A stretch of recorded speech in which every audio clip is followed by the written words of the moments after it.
The broadcast is live now. Monday Night Live, guys. How are you? Welcome back to the channel.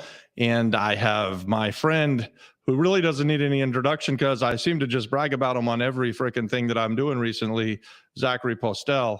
And we're going to talk more probably about your Cagua deal, but also we'll get into some mindset stuff and we'll just have a conversation, Zachary, for the next 45 minutes or an hour. Hopefully we'll get some people who chime in and ask us some questions and we can take it from there, and we'll just have hopefully a conversation, and it'll give some people some value.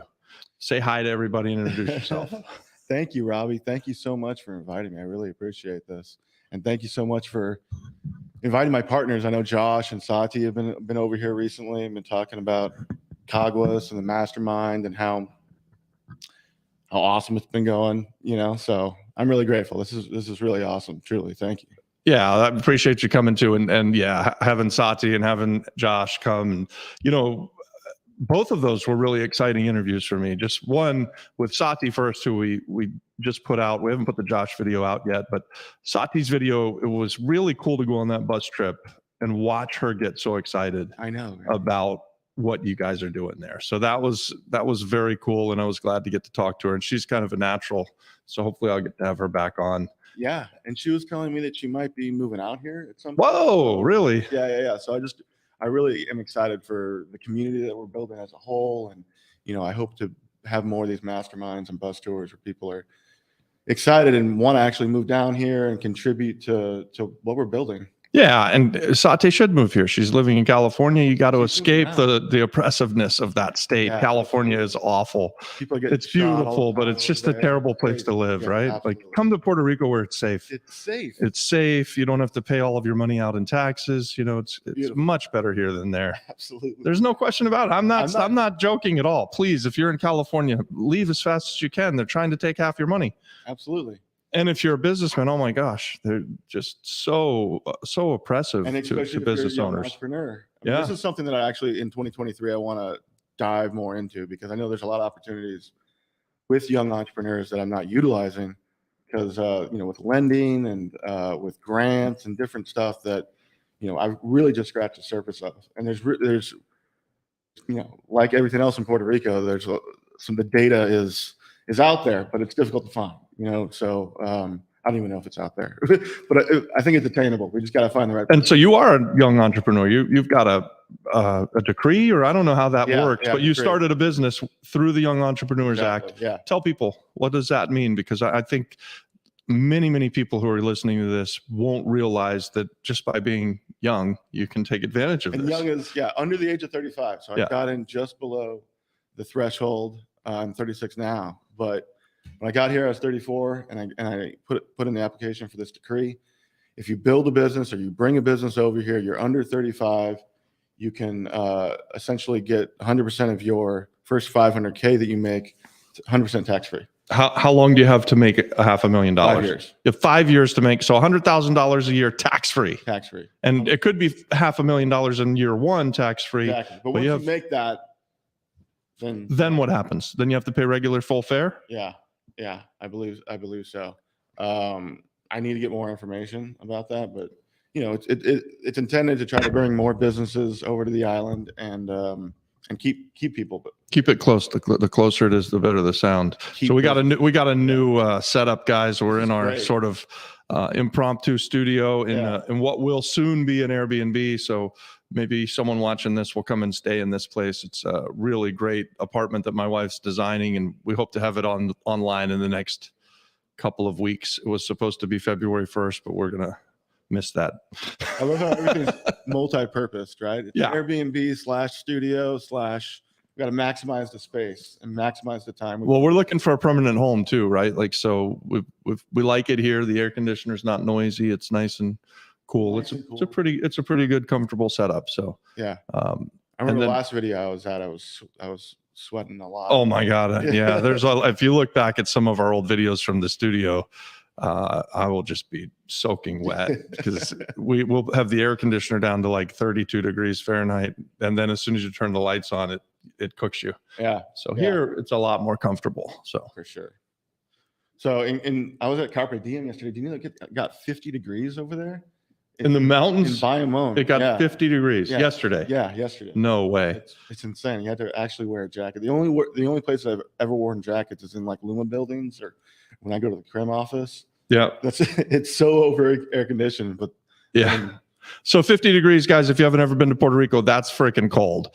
I think the coldest day in history in Puerto Rico is like only in the 40s. So you were right there at it. So do you have more information about the young entrepreneurs? Did you say there are some loans available for you and things like that you are just learning about? That's what I'm understanding. I need to dive more into it and get more understanding, more clarification. But yeah, that's something that I want to do. All right. So anybody who sees this, if you know more about that, if you know about some loans that Zachary can get because he's a young entrepreneur, leave a comment, let us know. Hey guys, let's try and get the likes up on this live for us. So if you're in there and you're watching us, hit the like button for us. Leave us some questions if you've got any. We're going to talk about some real estate stuff, but we're doing deals in Puerto Rico and we're just out here trying to bring value to you guys. So the more questions, the more we can answer things and help people.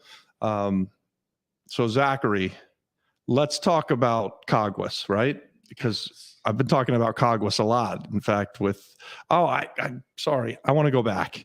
I got to sit down with Josh. Yeah. So Josh is your partner in the Caguas deal with Sati. Yes. And he is the first guy who ever came to us through the YouTube channel that we did business with. Right. There's a gentleman from Buffalo, New York. Right? Yeah. It's so funny because he was coming over here and we were driving all over the island and he has the air conditioning on real high. And I'm like, guys, settle down here. This ain't Buffalo. We got to like tone it down in the air conditioning. Got to get more acclimated to the tropical weather down here. But yeah, he came to us through the web.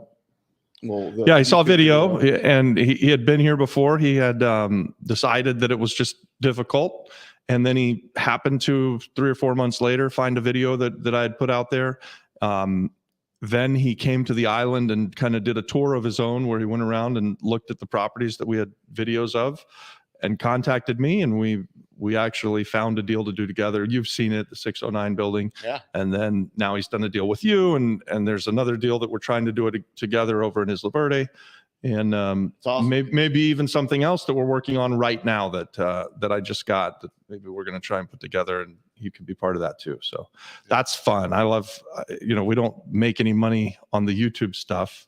One day we will, but the way that we are able to continue to invest all of the time and effort that's in this is because we expect to do partnerships with people. So we invite people to partner with us all the time. In fact, we invited you very early on, like so tell people your story, your kind of origin story. How'd you come to the island? And then we'll get into the Caguas deal. Yeah, absolutely. So I came here around two years ago from LA. I was mostly doing Airbnbs there, but very new, I'm not an experienced investor. And it's closer. There we go. So when I got here, we wanted to create this real estate group. And, in a lot of ways, we didn't know what we were doing. We just started at that and we were kind of just trying to figure it out. And, you took us under your wing and we're like, hey, how can we do this together? I love what you guys are doing. How can I help? And it was so confidence building because, there is, whenever you're doing any kind of, whenever you're trying to do any kind of business or anything outside the box, you're going to get some resistance. Yeah. But specifically here in Puerto Rico, you get a little bit more sometimes. And to get some confidence and some people going, hey, I believe in what you're doing, it really helped. And it really helped contribute to, I think, what we're building here. So we built Rio Rico and we started getting in partnerships immediately. And we started Barceloneta, doing flip projects. We tried doing crypto projects for a little bit. We tried tokenizing the Caguas project originally, right? Yeah. So we've tried and failed or made mistakes and continue to drive on because I think that's what we need to do as real estate investors. Yeah. People need to execute, right? And just figure out what to do and what works and what doesn't. And and we found out what works and we found out what doesn't, definitely. But from Barceloneta, we went say about the Barceloneta deal. Okay. The Barceloneta deal was a house that we bought at an auction. PR Consultants had it. We weren't doing anything with it. We started investing in hotels and bigger projects. And so it was just sitting. And Zachary had been coming to the house with the Breakfast Club Deal group, Makers, yeah. the Deal Makers group, and we PR consultants put the property in at cost and put together a group. Yeah. Zachary led the charge, Warren got the place. and Joel Laguna, Yeah. and some other investors, contributed to the renovation. Yep. We found a contractor. We put something together, and You got it renovated. got it renovated. Yeah, big blue house in the middle of Barcelona. What's so cool about that project is that the whole street has started to revitalize and started to paint and started to, people have taken pride in their business, Really? in their home. Yeah, and I feel like that's what really gets and makes me feel like having some purpose here in Puerto Rico and Sure. contributing to the community, and even if it, paint and things like that. But the houses in the back that were abandoned are now getting sold and getting renovated. So that someone in Florida is going to buy them and Really? put some Airbnbs right there. Yeah. Okay. So if we start having the vision, other people are like, oh, and get some confidence, and they're like, oh, what else can be built here? Yeah. You know what I mean? So you start seeing what's possible. And we have the house sold now, right? So we haven't closed on it quite yet, but we're pretty close. We're really close. The appraisal went through. I think Did it appraise? Yeah. So we're getting it. It should come in today or tomorrow. Puerto Rico Okay. time. We need to fix some minor things. Okay. Some rooms need vents and things like that. But we didn't. It did not appraise by like 20% or something, right? No. 125. Great. What we're asking. Yeah. Okay, great. So it came out through that. It's great. And the people that are getting it really love it. Yep. And I believe they're going to do some type of short-term rental there as well. So it's coming to fruition. Yeah. So we can run through the numbers real quick on that. They're roughly all in $90,000 with acquisition costs and renovations and all of that stuff. We don't have any real holding costs because we were all cash, and that's pretty common here on the island, is that it's hard to have liquidity. So you generally are buying things all cash or with seller financing. But the group put in some money, and like you said, Joel put in what he had, and Warren had a little more, and he put in more. Yeah. PR consultants put in some stuff. You put in the time and effort and the management, and so you get a piece for that. Yes, the sweat equity, yeah. And then now we've got it sold for $125,000. Yes, sir. So an all in to a 125, that's a $90,000 roughly profit.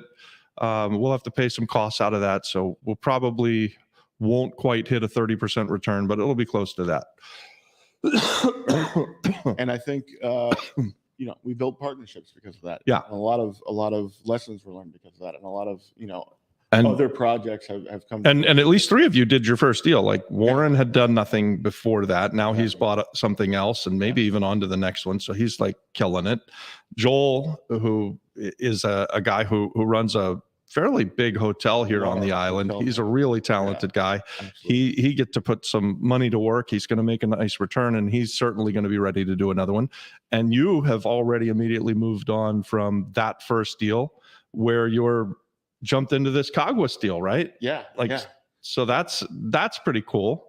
It is. And it's nice to show, my investors like Sati and Josh, the progress, what's possible, and kind of step by step. Because right now we're in construction in Caguas, but just a month ago we were, it was pigeon infested down in the restaurant. You had to evict some tenants, yeah. Yeah, we had to evict about the pigeons, really just the pigeons. No one else got evicted. They had to go. Yeah. And then they're seeing the progress just in a short period of time.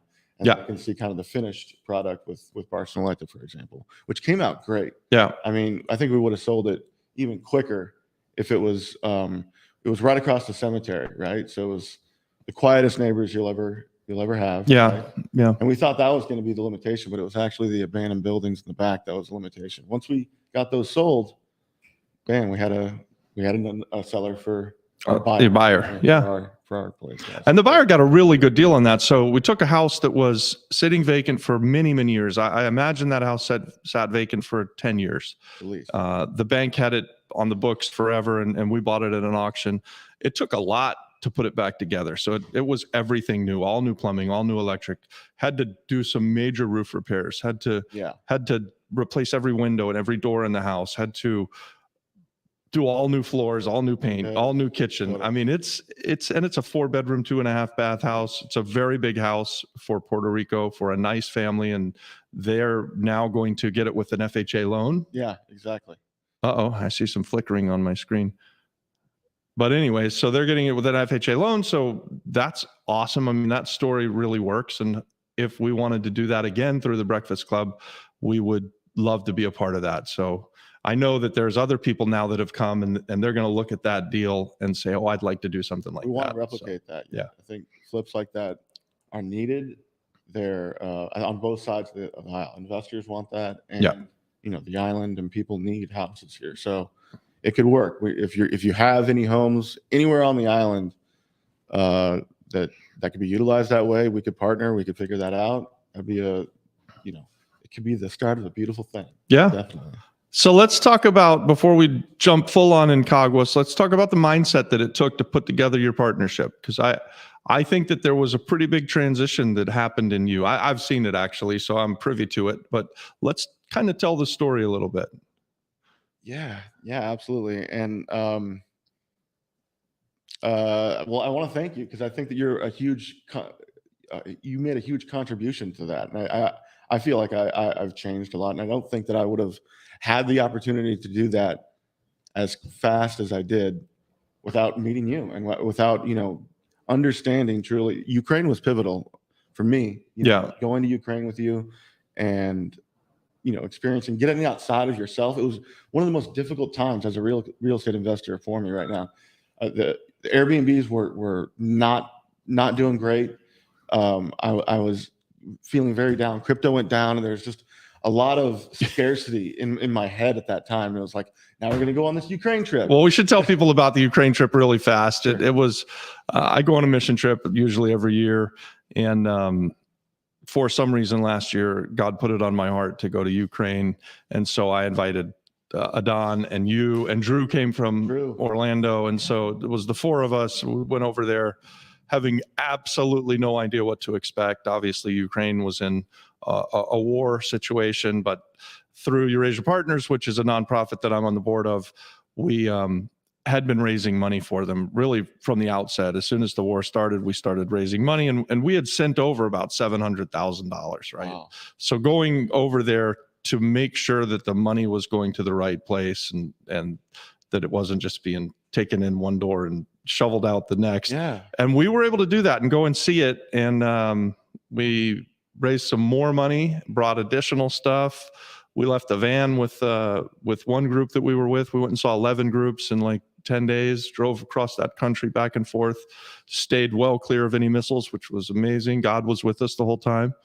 And that was a really fun trip, but fun wasn't the reason we were there. But let's say it was a pivotal trip. Yeah, because we had a good time, a bonding. Yeah, bonding, exactly. It was good. And I think what was huge for me was getting outside of self. You know what I mean? So much I was thinking, oh, how am I going to get this deal done? And how is this going to work out for me? And I was just thinking about myself so much. Yeah, and we're there literally just trying to give everything we can to everyone. Day after day, we're meeting a new group, trying to bless them. Yeah. And so I remember you're trying to work on Airbnb stuff that's going on back home, and you're having these struggles. Crazy stuff happening. But I remember I was suffering in my own mind. We were in this church, and it was hot. Did you know it was hot in Puerto Rico? Did you know it was hot in Ukraine? I didn't know it was in the summer hot in Ukraine. I brought a whole bunch of jackets, didn't wear them at all. And I was sweating, and we were in this church, and I was thinking, how woe's me, you know what I mean? Thinking about me, myself. And then I was looking around, and everyone else was just happy to not have missiles going out after them. You know what I'm saying? Yeah. They were just happy to be, safe relatively. That really puts things in perspective when you see people that have left their homes and they're staying in a church. Exactly. And we saw this day after day. Yeah. So you have to. Woman that we met and we did an interview with, and we asked her what her fears were, and her greatest fear was not being useful, not being useful to people around her, not contributing to her community and everything. I was like, oh my God, that's a whole different level. What a jerk I am. You know what I mean? Like I need to like level up and think a little bit more about other people and everything. And it seems like if I use that as somewhat of a compass and trying just to think about other people, not so much about myself, things are going well. You know what I mean? So I don't know exactly what I'm doing, you know, sometimes, but if I use that as some kind of guiding principle, I think that's an excellent principle. And we've heard that now with Sati, I think with Josh, and then again, you, and it's part of our story. And Adon and I, we try to bring value to people. And I know you try to bring value to people. And when you're just out there looking at, you know, where's there a problem? How could I bring value? How could I serve? The money stuff always, and the money stuff always takes care of itself. Yeah, it does. Absolutely. It gives you purpose. It gives you something to feel good about, right? And so it does completely change your mindset when you stop thinking about, woe is me, is like, how can I help? Right. So, and then you don't think about work anymore. It's not work, right? You're just there to serve others. So if it's 18 hours or however long you're working, like what else are you going to be doing anyway? You know what I mean? Like, I don't think of it as work. I'm just thinking of it as, you know, to get to the next solution. Get to the next and solve the next problem. Well, and for me, I don't know if it's like this for you, but I like to figure out solutions, or here are the problems. Here's the set of problems. What's the solution? And so I love it when I get a chance to think about solutions, and especially, and sometimes I'm not invited to give solutions. My wife will tell you, and I still come up with a solution. Well, I think it's a great talent, and I think it's a great discipline, you know, because again, I'm going to reference back to Ukraine. We were in Ukraine and we're looking at real estate and we're going, how can we make this work? And again, no one else would be thinking that. Putin's coming down the corner, and we're thinking about how can we make this problem work? You know, how can we solve this problem here? You know what I mean? So many times I think I've had this mindset of problems, of thinking about, you know, just fear, and thinking about, oh, if we do that, then this problem is going to happen, and this problem is going to happen, and constantly thinking about the opposite of solutions, problems, you know, essentially, and being focused on that. That's amazing that you say that. So I've had these conversations with others in the past where many people look at what we do and they'd say, there's no way I would do that because we take on all of the problems, right? You look at a building like you bought in Cagwas, it's nothing but a problem. There's not one part of it that's really good and acceptable. Right. So everything has to be fixed. Right. And people will scare themselves out of a great investment because they're not willing to do the work. Exactly. So I love to hear that kind of and you got to think attitude. about one thing at a time, right? Yeah. So I mean, if I looked at like all the issues with any given project, you could just be overwhelmed by it and be frozen and that's what, if you had to eat that elephant, you'd think, oh my God, how do I eat that elephant? If you just start eating the elephant, eventually, I guess one bite at a time, right? They say so much to have a community like what we're providing here to give us confidence that, like, hey, you're doing the right thing. Like, just keep going. Like, everything's going to be all right. You know, the pipes over there. Yeah, you can see the exposed rebar. Yeah, it's patchable. It's fixable. Yeah, all those problems are you can solve. Oh, and they're frustrating. I mean, the day before yesterday, I wake up, I can't go to the breakfast because Linda has said, look at this. There's poop in the shower. We've got to go deal with poop in the shower, right? In the shower here. I'm like, honey, I don't want to go with you. She's like, will you please go with me? These people are upset. And part of being an Airbnb host for me and my team, and what I've kind of told them always, is that we show up there, because really I've had the question, Robbie, you can't get the poop out of the shower. You don't know how to fix the electrical problem. And I say, you're right, but I can show up and I can tell that guest that I care, and I can make sure that they know that I'm trying to do something, or that at least I'm willing to come there at 7 o'clock in the morning on a Saturday to clean the poop out of the shower, right? Oh my God. Yeah. And that's huge and vital. And that can solve, you know, a cancellation or not. Well, we had that guest was ready to leave. They're like, do you have any other place? And we're like, yeah, we've got other places. And by the end of the night, they ended up staying. They gave us a really nice call last night. They called Linda and they said, thank you. So really? we got the plumbing problem fixed. We got a bottle of champagne, and I think Linda did a little care basket and put it on, made up the room. Everything was clean and perfect when they came back, and they're like, oh, this is great. And the lady was like, I'm sorry that I was like mean to you, or I was upset with you. And it's just, hey, we get it. You're here on vacation, and you know, you deserve to have a nice, clean, safe place that you can stay in. and give us a 5-star review. Absolutely. I think that deserves, a 6-star review. That's above and beyond. And I think if you can provide that consistently for your clients and for your guests, we're not going to have any issues, finding more and more occupancy and more people to come and stay in our places. That's right. Yeah. And that's Well, the we second hope so. time that you solved an Airbnb issue this week, right? I don't know. Help me solve an issue. Yeah, double booking stuff. Yeah. Earlier. Yeah, those things happen, right? I mean,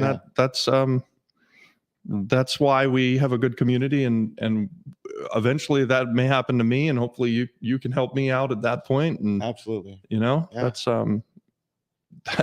that's what happens. What? Caguas. I like saying it like a New Yorker. Caguas.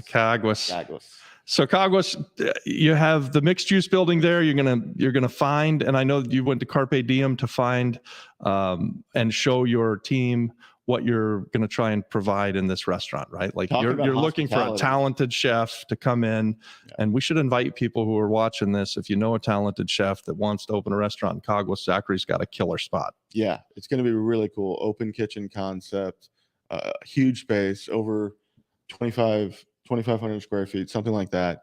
Right in the center, right by the plaza. So I think I want to put a really nice fine dining restaurant there. We have the 7 villas that go up, and then the rooftop lounge. It's going to be a really cool space, something that Caguas really hasn't experienced. They have what is it, the Sheraton over there, I believe, or some major hotel over there. They have a big hotel, but they don't have any smaller kind of guest house or not much that we're aware of. Something really cool, something really new, something with a really great hospitality, like what you're describing, something truly exceptional. So decided to provide that to Caguas. We just started 30 days into the construction. We got our conceptual endorsement for tourism. Yep. Moving forward, we hope to be open by April. Wow. I know that's really crazy. That's a bold ask, right? Like that's bold. That'll be amazing if you can pull that off. I know. What's going to go into it? Tell us about how you're going to renovate these things. Are you going to have 1 bedrooms or 2 bedrooms, a combination of them? What are you going to have at the end of the day? Sure. So it's 1 bedrooms and 2 bedroom penthouse. They're going to have huge windows. Again, something that Caguas doesn't really have, to highlight the really great views. I think initially we'll start off around 150 to 250 a night, depending on the weekend. And how many will they sleep? Somewhere between 4 and 6. Okay. These will be really nice units with laundry. Talked about the flexibility as an investing point, that we can condoize them later or use them for corporate housing, because they have all the amenities with the washer and dryer and the parking and everything like that. So it'll be exciting. I'm really I found a really good team with construction, so they're moving forward. They're excited and happy to show the progress. I think it motivates everyone when they see the bus tour coming and everything. Yeah, they were showing me pictures and being like, "Yo, look what we're doing," and they're excited to see what's happening too, just like the community is. So it's really like a win-win-win-win-win. Yeah. And that's what really gets me going, because obviously the 20% and the huge ROIs are exciting, and everything like that. But then seeing the actual change, in the community and everything, it's killer. And you're renovating again a building that's been sitting there vacant for a long time. Yeah. You're in this case, actually, you're the last one on the block. Like the entire block's been renovated. I don't know how they managed to not get that building and make it part of that. Is it like an assisted living facility that's on that block? Yeah, Caguas Courtyards, I think it's called. But it's a subsidized senior living. And it's beautiful. It's really nice. They did a really great job. Yeah. So, how many people live there? Do you have any idea? I think it's like 135 units. It's huge. Wow, it's big. Yeah. Oh, that's very big. Because it's on 3 sides, and it literally takes over. It surrounds you. A huge. Yeah. You have the one corner of ugly building there that you have. That we have. And you have a beautiful design on it. And when you're done with it, you'll probably be even nicer than what they've done. Yeah. Not probably. You will be even nicer than what they've done. And it's going to give everybody confidence in the neighborhood. They're, exactly. They're going to see investments being made. I know that there's a coffee shop now that's open, and they're very excited to see you. They were Wendy, chirping about you. Yeah, she's great. She sends me her menu now every day. She sponsored us when we went over there with the bus tour, and they had coffee and sandwiches for us, and yeah, they're excited about it. Our construction crew goes there every day, Good. to get food. So it's supporting businesses, it's supporting the community, and bringing more capital, bringing more investment on the island. And eventually you'll find someone probably from the neighborhood who's going to run that place for you. Absolutely. Yeah. Who better than someone local that knows what's happening to run it. Yeah. So if you're in Coglis on Calle Giorgetti and you want to be interested in management or in housekeeping, anything like that, hit me up. Andreas is asking where in Coglis is the building, and so you answered that. Great. Yeah, Calle Giorgetti. Calle Giorgetti. Okay, cool. Yeah. How's the deal structured? What's the deal? All right. So yeah, that's a great question, Adon. How's the deal structured is the question that we're getting. And so what it is, and I'll let Zachary talk about how he structured his portion of it. But on my portion, I'm the seller. I bought this building a year and a half ago, and it never quite made it to the top of the list for us to renovate it. We had some bigger projects going on. And so we had this idea that we wanted to start selling some things with seller financing, and we wanted to create some cash flow out of our equity. So we've been here for a while, we've got a little bit of equity, and we wanted to make it easy for the next person and make sure that we leave room on the thing so that someone can be successful, right? So we tried to make it so that it's still very fun for you. Like you guys I think you got a really good deal. And the way the deal structure worked on my end it was really simple. It was $60,000 down, and I financed the difference, which was like $187,500, something like that, at 10%. So that was the deal. But then how did you put your team together, and how did you structure your format, if you don't mind sharing? Yeah. So essentially Sati and Josh came with the capital, and I was going to, be the boots on the ground. So we structured a partnership. Sorry. We structured a partnership where I would take 15% of the equity. Okay. And share in the project. And then if I meet certain qualifications, I would get an extra bump. Okay. At the end. But yeah, essentially they would come with the capital for the renovation. They would pay I think it comes out to something around $1,500 a month to pay you and Dave. Okay. Right, for the owner financing. But what's really cool about this is it's all structured under the tourism project, right? So the renovation and all the interest, all the operations, all the marketing, all the money that we're going to be spending, we're going to be getting a considerable amount back in the form of tourism tax credits. And you just said earlier that you've got your tourism conceptual improvement in hand in less than 30 days, which I think that's amazing. That's very fast. And that's a great service that you've provided to your partners. I mean, I would say that your property values go up maybe as much as double by having that approval in hand. That's a really big deal. Right? Absolutely. It does. It has to double it, because if you were now to sell it on to the next person, they're going to get those 40% tax credits. So we know that it significantly increased your value. Absolutely. Yeah. So I think I want to do more projects like this. So we're trying to find should we finish talking about Chicago? Sorry, I'm off to the next one. So okay, deal structuring, 15%, and they have the remainder essentially. Okay, so you got an 85-15 structure. Do you get paid anything along the way, or do you get a management fee? And yeah, okay. Yeah, there's the management fee for the Airbnbs is 20%, 10% for long term. If we do corporate housing, it'd be 15. So yeah, I mean, pretty flexible. But how we structured that was by creating an LLC and creating a bank account in the LLC, and we were all, it took us, a solid day at Banco Popular to open up a bank account, and Everybody had to fly into town. Everyone had to Everyone fly has into to town. sign their Yeah. name. Nothing's easy with banking in nothing Puerto easy. Rico. No. But everyone's safe that way, and everyone's covered and secured. Yep. And even though the renovation is going to cost $300K, they don't have to come up with that all at once. So they can kind of trickle it in. That way, we can be flexible. Well, and you didn't have to come up with the purchase. So you effectively you put 50 grand down or 60 grand down, and we're lending you the rest of it. So that helps you with having to come up with money. That's a pretty big deal, right? It's a pretty big deal. Yeah. It helps you. Lending for construction loans is extremely difficult on the island. So the more capital that we have for renovations is going to be huge for the project and the success of the project. And that's ultimately the goal, right? The faster and the more time that we have to do renovations so that we can refinance, we can pay you off, we can move to the next one and do essentially like a burr, right? Yeah. A multifamily type burr. Oh, let's talk about that. What is your exit strategy on paying us off? You're not planning to sell this building. You guys are going to keep it for a long time, right? Yeah, and we can, so you're going to then go to a bank after you become stable, and you're going to borrow out the money to pay us back. Yeah.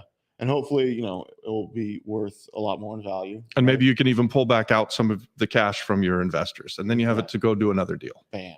Look at that. Okay. It'd be amazing. So let's encourage all of these bankers to get ready to lend money to Zachary, because if you want to lend me money, hit me up, DM. Yeah, absolutely. Yeah. And have you talked to, or have you started to talk to anybody about that? Yeah, I've started that process. Okay. It's a long process, and most people want me to finish more. Yeah. Until more due diligence is happening. So I would imagine they're telling you, hey, Zachary, this sounds like a great project.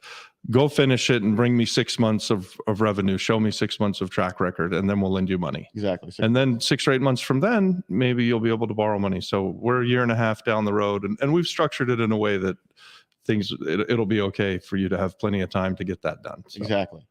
And I want to, make as many inroads as possible, because I like doing things fast. I think speed, if we can do things faster than anyone else, that's going to provide us dividends here. Definitely. Because, like during the holidays, right?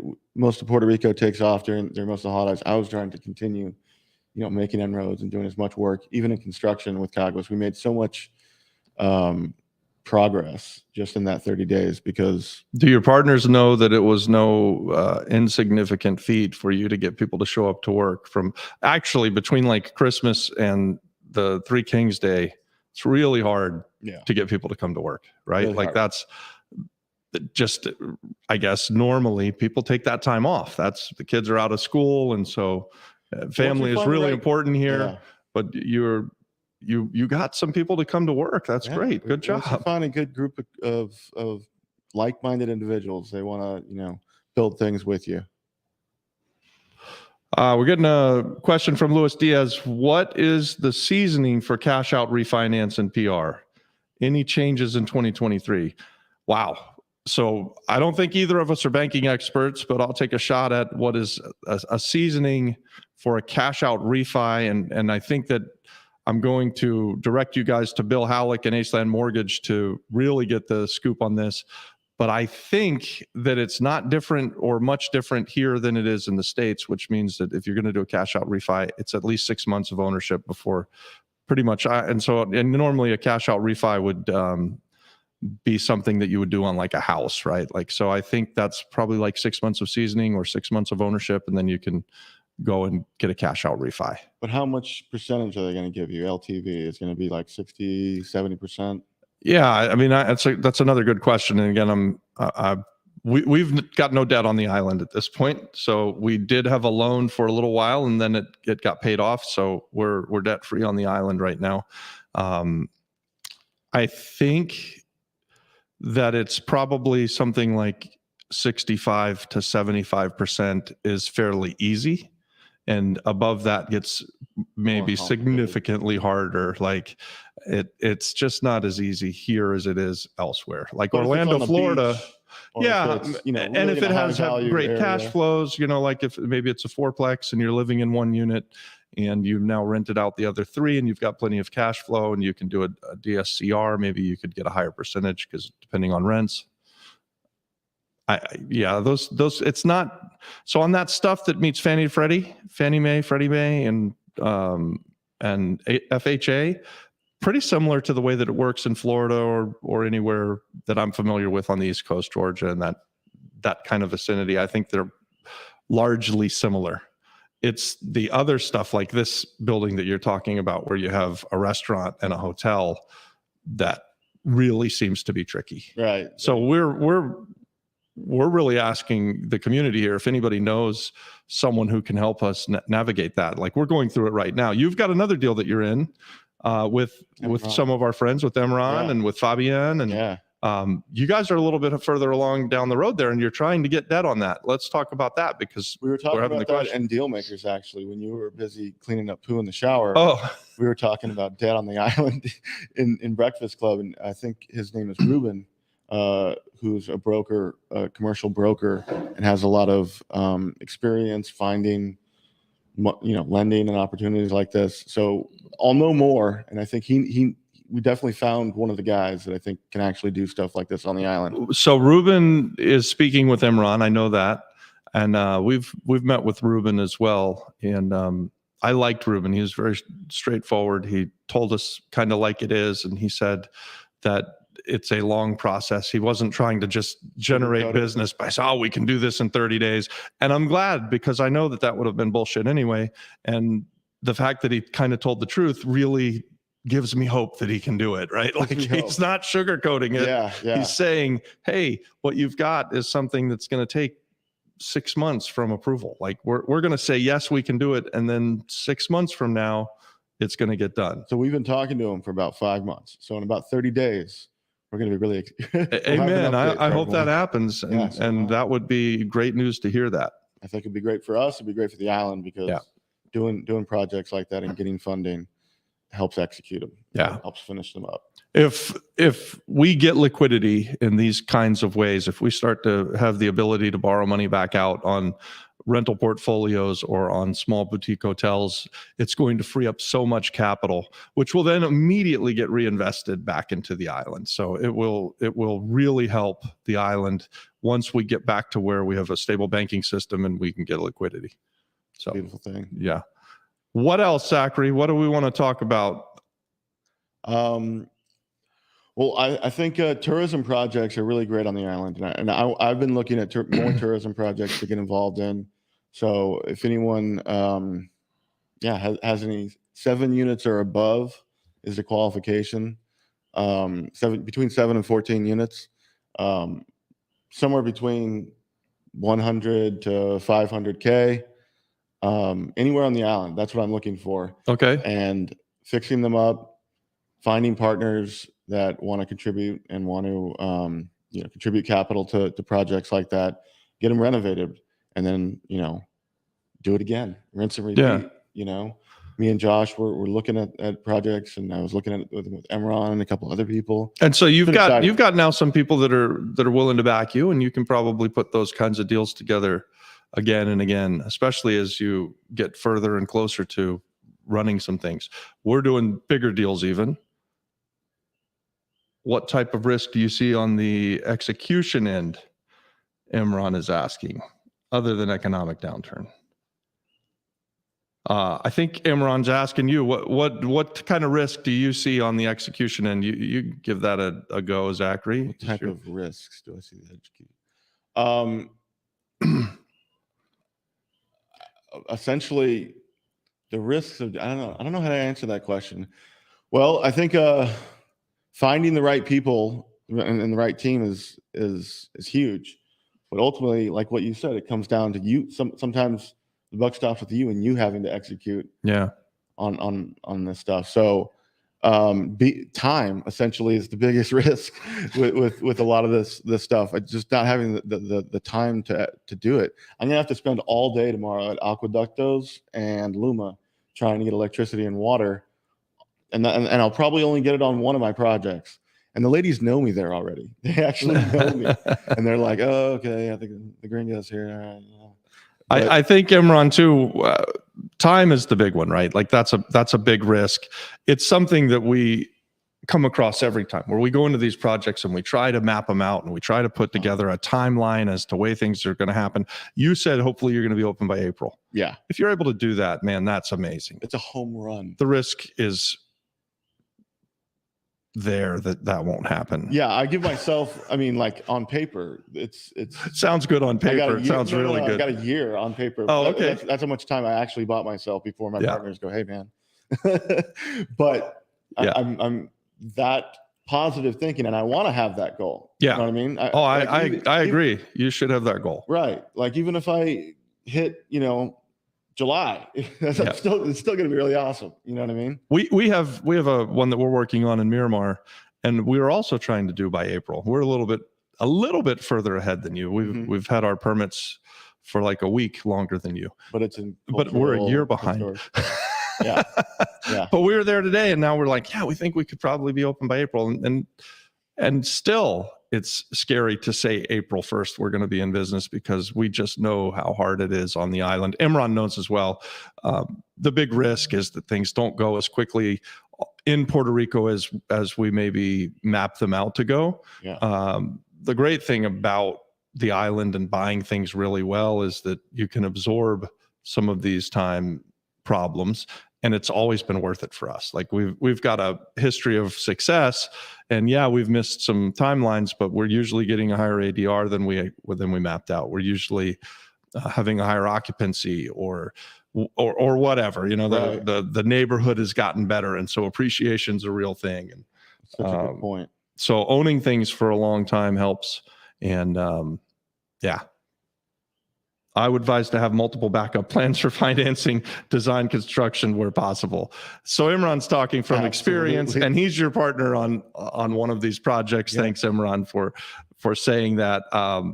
In Puerto Rico, it's even more important than investing anywhere. But so when you're a real estate developer, having multiple backup plans for financing and for design and construction, all of these things are things that every good investor and entrepreneur should be thinking about. Got to be flexible. You need to be flexible. Especially on the island, right? Yeah.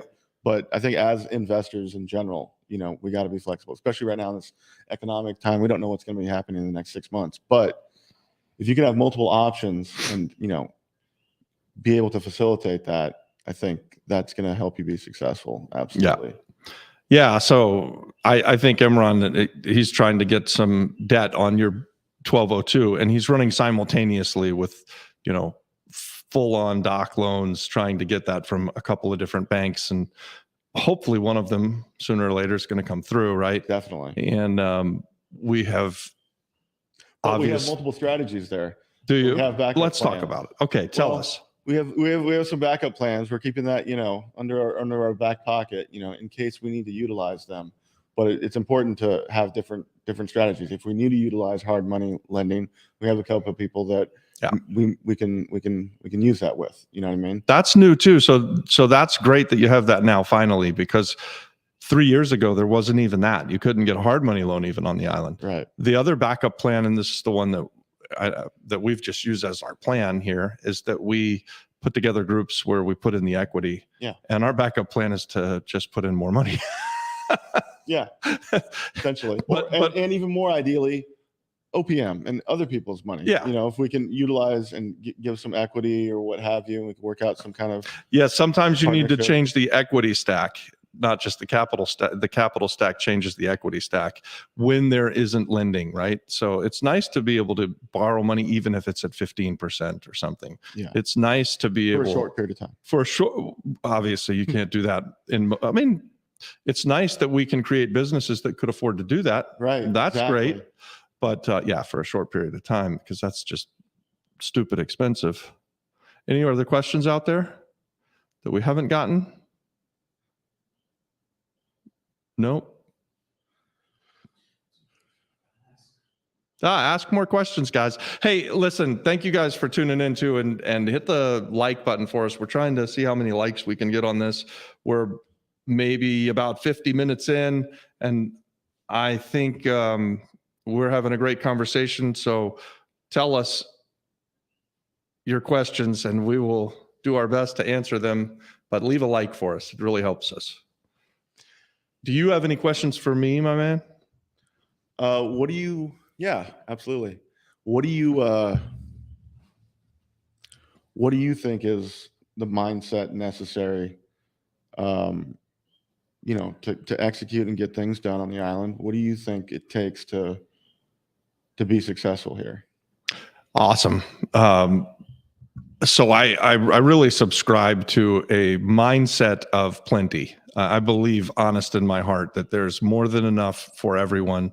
And you can see that in my life. I play cash flow in a way where I'm trying to get everyone out of the rat race. I live my life telling people that we'll partner with people and inviting people to do things. And I really try to just give value where I can. So, and I do that knowing that it's going to come back around, and that, there's always going to be enough there for me. Now, that is something that I've learned over 25 years, right? Like, so you've been doing this for a couple of years, but if you adopt this mindset and you get 2-3 years down the road, which isn't a very long period of time, it sounds like it in the moment, but it's really not that long period. You'll always be able to look back and say, wow, that worked out well.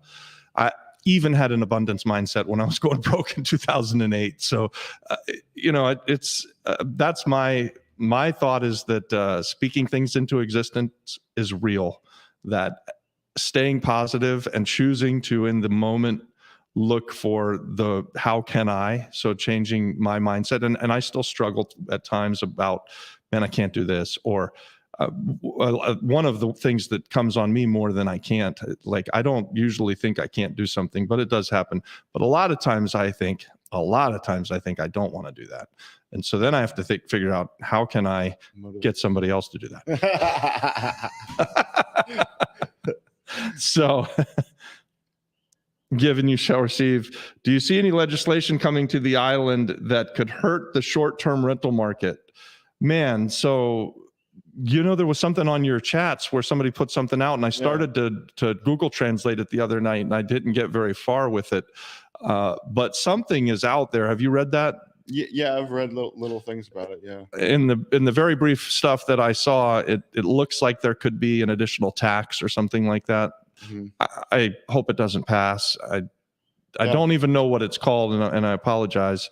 I haven't been able to research it or dig into it yet. Maybe you know a little more. No, I don't, because I don't focus on that. And I think it's important to not focus on that and not try to distract yourself. Ultimately, that's a distraction. Who knows if that's going to come to fruition or not? And it's just focusing on problems. It's being problem orientated. When it actually happens, then we'll find a way around it. That's what we do so as investors. Absolutely, that's what we do as investors, and we're going to invest in a manner where we're still going to be profitable. So if they charge us a higher tax, we'll pay the higher tax, and then we'll find another way to save money on taxes. Puerto Rico is really incredibly friendly to businesses, and there are lots of different ways that you can save on taxes. So I do think that those types of legislation where they start to tax short-term rentals at a higher rate hurt the overall economy more than they will help the overall economy. It's the same thing with like rent controls. These kind of programs are just a disaster. So I know more about rent control, and I can talk about that stuff, but this stuff with the short-term rental stuff in Orange County, Florida, they passed a law that says that I can't just have a house that I put on Airbnb. So I have to live in the house and Airbnb a portion of it. What a ridiculous, they did the same thing in Santa Monica. It's just so dumb. Politicians, enact some of the dumbest things. But I think ultimately, for what we're trying to do and focusing on, having the right mindset to accomplish what we need to accomplish here, you can look at problems and look at these things and get bogged down in it. Yeah. And I spent years doing that, so I'm not doing it anymore. But I encourage people to do it, and let me know what you think afterwards. after it's filtered. Yeah. Right? So here's another question. Have we seen occupancy rates in the short-term rental market evolve since the COVID surge? So yeah, that's there's no question that during COVID, after the initial kind of collapse of society, once we were allowed to travel again, Puerto Rico became a destination. I think for the first Huge. time in a long time. Yeah. And it was amazing to have small hotels and 2021 was absolutely killer. amazing, right? We thought that we were off by about 20% on the year over year from 2021 to 2022 in the short-term rental market across the island. That's what it looks like on paper. Now there's some things that kind of mitigate that a little bit. We had one of our prime properties wasn't on some of the booking sites for a large part of the year last year through a clerical error on our part. And so maybe we missed some of that and it wasn't as bad. Now we're back on all the sites, and 2023 has started out amazing. booming. Yeah. Absolutely booming. All my stuff's booked till the end of March. Yeah.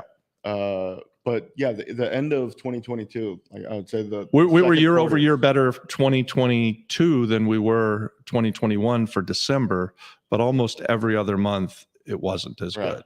Right. So then it looks like we're year over year better in January 23 than we were January of 22. So whatever happened in 22, whether that was something where we didn't do as good a job as we should have, we felt like we were off 20%. It looks like we're back on track for 2021 numbers in 2023. Yeah, I did that right. So that's really cool, and I hope that trend continues. So absolutely. Yeah. Can you both share strategies for deal flow and any approaches that haven't worked that you'd not continue with? Wow. So Imran, you've been around a lot with me, and you know that I'm the deal flow guy, right? Like everybody knows I say I'm not buying stuff for the last 18 months, and I still buy more than anyone else in the room. And what has worked for us and what hasn't worked really quick. So when we first came to the island, we were buying single family homes, fixing them up and selling them. And we are going to get back into that business this year in 2023. So Adon's looking for stuff every day, and we're going to do some flips. So from a deal flow strategy, we moved away from buying those deals as we concentrated on some larger stuff, and we're going to finish out our larger projects, and we're going to put our money into stuff that's going to turn for the next 18 months or so, because I think that we've got a time coming. Maybe it's in the States, maybe not so much in Puerto Rico, where 18 months or 2 years from now, I'm going to buy a bunch of stuff that I'm going to hold on for the rest of my life. So I think there's going to be a correction back home. And so I'm going to try and generate some funds by flipping some things for the next year or 18 months. And that's one approach that's always worked. Like it never stopped working. If we had just kept buying houses to fix up and sell, it would have worked every year of my life. But we stopped it for a while, and we're going to get back into it. Do you want to answer him as well? Strategies for deal flow. I'm not really sure how to answer. Well, so you're looking for more projects to do. You just put it out here on this chat that we're having that you're looking for stuff from 200,000 to 500,000. That's 7 units or more that you can turn into small hospitality place, right? Yeah. So that'll help you with deal flow if you invite enough people to bring you deals. You run the deal maker breakfast, and that kind of thing. We hope the deal makers breakfast is really meant for this. This is meant so that the group can have deals presented to it and do things together. So I think that's deal flow. Approaches that haven't worked or that we would not continue with. I change my approach every single year. So we talk about this on the channel that November, December, we start forecasting what we're going to do next year and what worked, and then we're going to double down on that and what didn't work. And we really have never had anything that didn't work in Puerto Rico. Like even buying and doing nothing to it, but forgetting that you have it, works in Puerto Rico. At least it has for the last 5 years. Like I don't know that that's a viable plan or that I'm advising anyone to do that, but Barceloneta is a really good example of that. We bought it. We absolutely just left it for 2 years, did nothing with it. And then now you guys come along, we partnered up on it, and we're going to sell it and make a profit on it. So just buying stuff and waiting it out works in Puerto Rico right now. Will that always be like that? I think it'll be like that for a while. I think it's going to be like that for the next 10 years. Right. So, and again, I'm not saying that that's what anyone should do, but yeah, It works. it works. Yeah. Last question. Hey guys, give us your last questions as we're going to wrap it up here. We've been going for about an hour, and don't forget to forget to hit the like. It doesn't Lots. feel like it's. Leave us comments though. So if you got questions for us, send them in. It makes it so much easier and the flow goes so much better when you guys are asking questions. And those of you that asked questions, thank you so much for participating with us. That's what it's all about. And even when I'm not able to answer your question very well, I'm really grateful that you ask them. So, ask me about anything, and Zachary will give it a shot. I'm just really grateful to be here, because I think ultimately what we're trying to build here is more mentorship, and more people to come onto the island to learn how to do this. And what you provided for me, and is a little foundation and a little confidence, to get projects like these, under my belt, to do more, and to, and whenever, I would call you and kind of have, some hesitations and stuff like that, you would give me some accolades and some boost, and be like, yeah, you got this, man. Just except for Saturday when I got mad at you and I yelled at you, but yeah. but that was necessary, maybe, I don't know. I think it strengthens. I wasn't having a good day. I was dealing with poop in the morning. Exactly. But to have disagreements and then know that, we're not going to kill each other afterwards is good. It strengthens our relationship. So it's a good thing. And I want to do more mentorships like that. You know what I'm saying? I think I have something to give now too. A little bit, You're a real estate investor. And I've told you this, that when I first met you, you did the young entrepreneurs to do something with a call service or something. Yeah. Like, I'm not even sure what you were doing, but you were going to sit in your room and talk on the phone to people all day. Right. And then you started the RIA and you put yourself out there and you spoke something into existence, right? Like, and now you've done 3-4 deals and you're hungry for another deal. Right. There was a time where I was like, no, I just want to do this one deal and let me see how things go. And I definitely want to make this deal work, but that doesn't mean I have to stop anything. Yeah.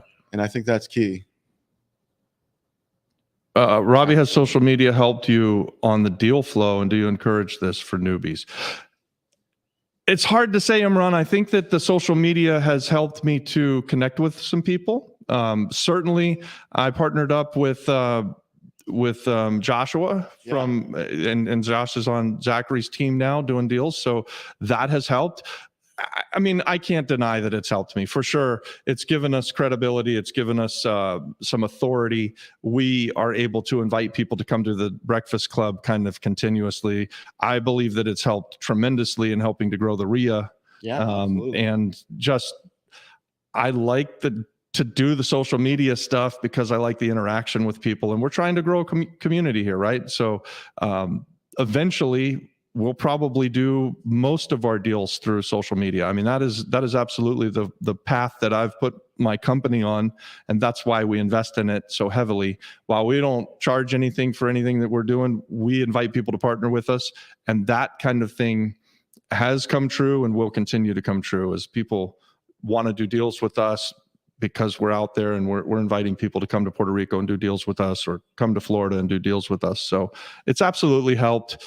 Plus, if nothing else, my grandkids maybe will be able to Google search or whatever it's called in the very future and see who their great-grandfather or great-great-grandfather was. And that's something that I'm happy with and I'm proud with too. So legacy. Yeah, I like that. Yeah. I sure hope things improve with regards to loans. Kimberly Jackson. Oh, Kimberly, I'm sorry. Yes, I hope that things improve with regards to loans too. And I think since you made this comment, I will say Kimberly had a problem with a loan shark, a loan shyster. I don't know. Kimberly, we'll have to have you come in and talk with us about that, but it will improve. That won't be the way. Like, liquidity will come back to the island. And when it does, anybody who's been here and who's been investing in things will see another rise in the tides, right? And all ships rise in a rising tide. When we have things like 5 years away from a hurricane, things have gotten better. And you can see these cycles. When you have things like liquidity come to the island, things rise. When you have people moving to the island at a higher rate than they're leaving the island, those are positive signs for the island. You love the surfing turtle. You'd be interested in partnering on something similar in that same area. Yeah, Luquillo is great. Yeah, Luquillo's fun. And I thought we were going to, so that's how the world changes on you. I thought when we got the surfing turtle up, we were going to go all in on Luquillo and Fajardo and be completely out east. And then 2 years later, it looks like we're really mostly heavily invested in the west side of the island. But yeah, I think that between Zachary and I, maybe we're going to find something, Kimberly, that we could partner on. And don't just think that we have to do it in Luquillo. There's really some beautiful beaches all around the island of Puerto Rico. And there are these small towns that are just waiting for someone to build something and invite people to come and stay. Hidden pockets on the island that you think offer more investment value over others.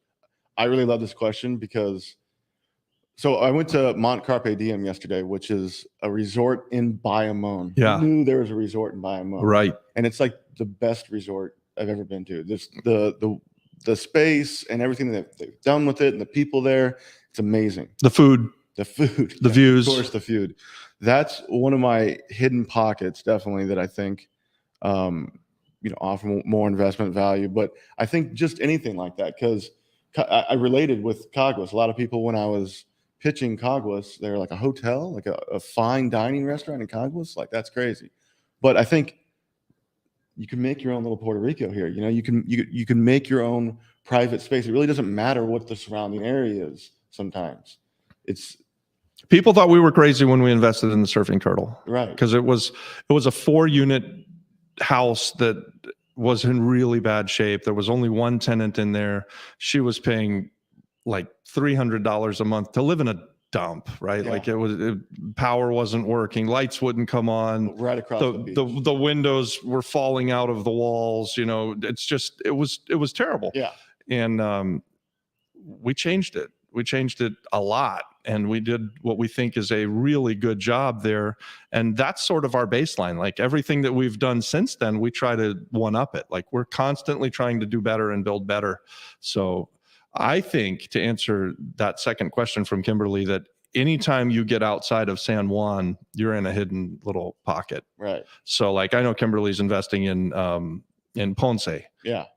I don't hear of many people investing in Ponce, but I know that the cruise ships are starting to show up. Exactly. So I don't know how long that's going to stay hidden, but it seems like a pretty good investment strategy. And Zachary, you've talked about this. If you can buy along the route where the cruise ships are going to be, where people are going to walk, Sharif Medawar has made millions of dollars doing that in Old San Juan. And that's a good thing. If anyone wants to take that on, I think that's a good thing to dedicate yourself to Ponce. There's a question about what have you been your experience with small banks, co-ops, and PR? You guys could answer that better than me. I know Imran's working with the small bank co-ops. Yeah, and I think we talked about Ruben earlier. I think Ruben is with the co-ops. So there's a group of community banks basically around the island of Puerto Rico that work together to do loans, and I think that they are very successful in very specific instances. But my answer to this question would be that it's still very difficult to get liquidity, even with the co-ops. So Ruben was honest with me, and he told me, he says, we may get 10 or 12 applications in a month on businesses that are looking for liquidity, and we pick the very best 1 or 2, and then it's 6 months from there. Oh my God. So I was like, shit. Okay. So when we come present our stuff, we're gonna come with everything, and we're gonna make ourselves look the very best that we can, and we hope we get picked, right? And all I asked is that, if we're not the ones that are picked, just tell me. Don't waste my time. Just tell me. Yeah, that's a huge struggle. And there were a couple of other questions that popped up that I didn't see, I think. No? Okay. So that was awesome. That's good. I think, guys, that's great. And we'll end it here. We thank you for watching. I appreciate you guys hitting the thumbs up and all of the comments, all of the questions. This is probably the most questions we've ever had on one of these Monday Night Lives. And Maybe you can invite me over again then. you're always invited, Zachary. You're always invited. I mention you on like every other video. I appreciate that. So I am honest when, you know, I'm wanting you to succeed so that we can do deals together for a long, long time. So yeah. Let's do it. All right, guys. Thank you so much for your questions and for tuning in and watching us. And that's it. We're going to sign off. Guys, God bless everybody.